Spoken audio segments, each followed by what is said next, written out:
হ্যাঁ, প্রথম দিন নমিনেশন ফাইল করলাম। শুরু তো অনেকদিন আগেই হয়েছে। তো নমিনেশন পেপারটাও তো একটা ওই ইলেকশন প্রসেসের পার্ট, ইম্পর্টেন্ট পার্ট।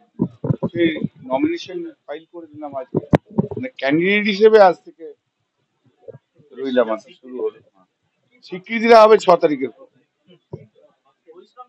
ভাবাভাবির কি আছে, আগেই তো বলে দিয়েছি, বারবার একই প্রশ্ন করো। 1.5 লাখের ওপরে বেশি ভোটে ভোটে জিতবো।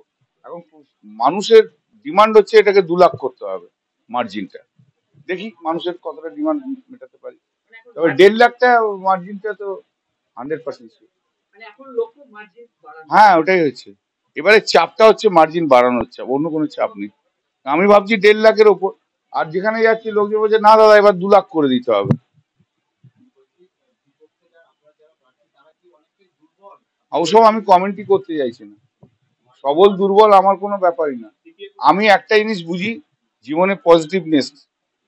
অন্য লোকের নামে বদনাম করে কখনো নিজে কখনো বড় হওয়া যায় না, কিছু করতেও পারে না। আমি 5 বছর ধরে কাজ করছি, আমি 15 বছরের সাংসদ, এখানে 15 বছর মানুষের সঙ্গে রয়েছি, ওতপ্রোতভাবে জড়িত।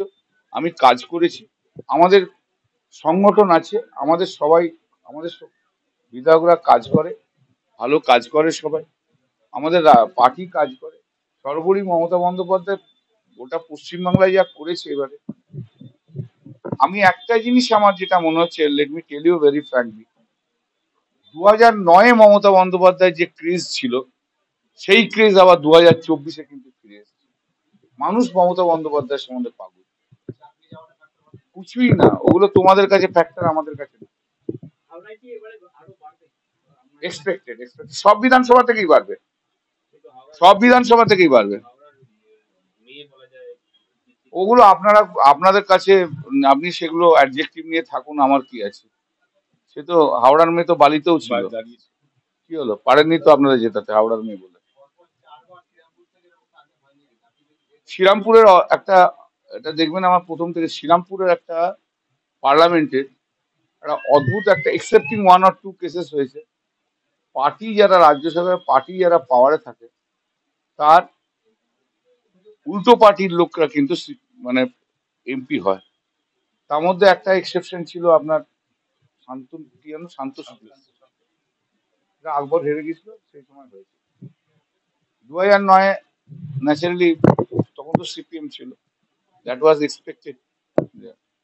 কিন্তু তারপর থেকে 2014, 2019 এবং 2024-এও হবে, যে পার্টি পাওয়ারে রয়েছে রাজ্যে, কিন্তু সাংসদও হচ্ছে সেম পার্টি। এটা আমার যেটা মনে হয়েছে, শ্রীরামপুর পার্লামেন্ট একটা অত্যন্ত sensitive constituency, is not like other. এবং শ্রীরামপুরের যে স্ট্রাকচার, এটা পুরোটাই দেখেন, যদি শ্রীরামপুরের সব ধরনের ভোটার রয়েছে, সে আপনি নন বেঙ্গল, হিন্দি স্পিকিং পার্সেন্ট পাবেন, বেঙ্গলি স্পিকিং পার্সেন্ট পাবেন, উর্দু স্পিকিং পার্সেন্ট পাবেন, বিভিন্ন ধর্ম, বিভিন্ন জাত, কতগুলো জায়গা আছে সেগুলোতে কসমোপলিটন, চাপদানি, রিষড়া, একদম কসমোপলিটন। আবার ডোমজুরের ওপাশটায় গেলেন কম কসমোপলিটন। এই একটা বেশ মানে ইয়ে কনস্টিটুয়েন্সি। তো সেই কনস্টিটুয়েন্সিতে পরপর পাওয়া মানুষের কাজ পেয়ে মানুষ পেয়েছে, মানুষের কাজ। এবারে সব রিকভারি হয়ে গেছে। গতবারে জেনারেল আমার পারসেপশন হচ্ছে, গতবারে 2019-এ নরেন্দ্র মোদীর যে হাওয়া ছিল, 2024-এ নরেন্দ্র মোদীর কিছুই নেই। গতবারে যেটা ভোটটা এসছিল বিজেপি, সেই ভোটটা বিজেপি এমনিতেই এবার লুজ করবে। কতটা না, এটা হচ্ছে আমাদের দল কতটা ভালোভাবে কাজ করে। দেখো, যে যাই করি, দিদি যত ভালো কাজ করে তবেই তো আমাদের সাকসেসের রেটটা থাকে। লিডার যত ভালো কাজ করে, ওই যে বললাম যে একটা মমতা বন্দ্যোপাধ্যায়ের গ্রহণযোগ্যতা, এবার আমি এক্সটেন্সিভলি ঘুরেছি গ্রামে গ্রামে, মানে অন্যবারের চেয়েও কিন্তু আমি বেশি ঘুরেছি এবার। এক্সটেন্সিভলি ঘুরে আমি দেখেছি যে মমতা বন্দ্যোপাধ্যায়ের প্রতি অসম্ভব অসম্ভব বিশ্বাস, ভালোবাসা মানুষের মধ্যে রয়েছে। এটা কেউ নষ্ট করতে পারবে না কোনো প্রক্রিয়াতে না। এ তো, সে তো বিজেপি এখনো চেষ্টা করে, বিভাজনের রাজনীতিকে এখনো করে না, এখনো করে, কিন্তু মানুষ এগুলো গ্রহণ করছে না এখন। বিজেপির এজেন্ডাই তো বিভাজনের রাজনীতি, আর কি আছে? বিভাজনের রাজনীতি, ইডিসিবিআই রাজনীতি, এই তো রাজনীতি। ওরা নতুন করে আর কি আছে? হুগলি জেলার আজকে দুটো লোকসভা কেন্দ্রে দুই দলের গুরুত্বপূর্ণ প্রার্থী নমিনেশন ফাইল করেন। একদিকে আরামবাগ লোকসভা কেন্দ্রের বিজেপি প্রার্থী অরূপ কান্তি দিগার, অন্যদিকে শ্রীরামপুর লোকসভা কেন্দ্রের তৃণমূল প্রার্থী কল্যাণ বন্দ্যোপাধ্যায় আজকে হুগলি জেলা শাসক দপ্তরে নিজের নমিনেশন ফাইল করেন।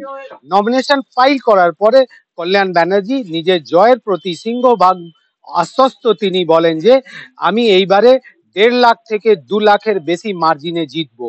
কল্যাণ ব্যানার্জি বলেন কি আমি বিরোধীদের বিরুদ্ধে কোনো কথা বলবো না, কেননা আমার এটা পলিসি নয়, আমি নিজেরটা উপলব্ধিটাকে জনগণ কাছে নিয়ে যাব। কল্যাণ ব্যানার্জি এটাও কথা বলেন, পুনরায় কল্যাণ ব্যানার্জি ইডি সিবিআই কে নিয়ে বিজেপিকে তোপ দাগেন। তিনি বলেন যে দেশের গুরুত্বপূর্ণ পলিটিক্যাল নেতাদের বিরুদ্ধে কেন্দ্রের বিজেপি সরকার ইডি সিবিআই কে লেলিয়ে দিয়ে তাদের রাজনৈতিক প্রতিশোধ নিচ্ছে, কিন্তু সাধারণ মানুষ এটাকে ভালো চোখে নিচ্ছে না। বাংলায় তৃণমূল কংগ্রেস এবং শ্রীরামপুর লোকসভা কেন্দ্রে আমি সিংহভাগ মানে নিশ্চিত যে আমি 1.5 থেকে 2 লাখ ভোটে জিতবো।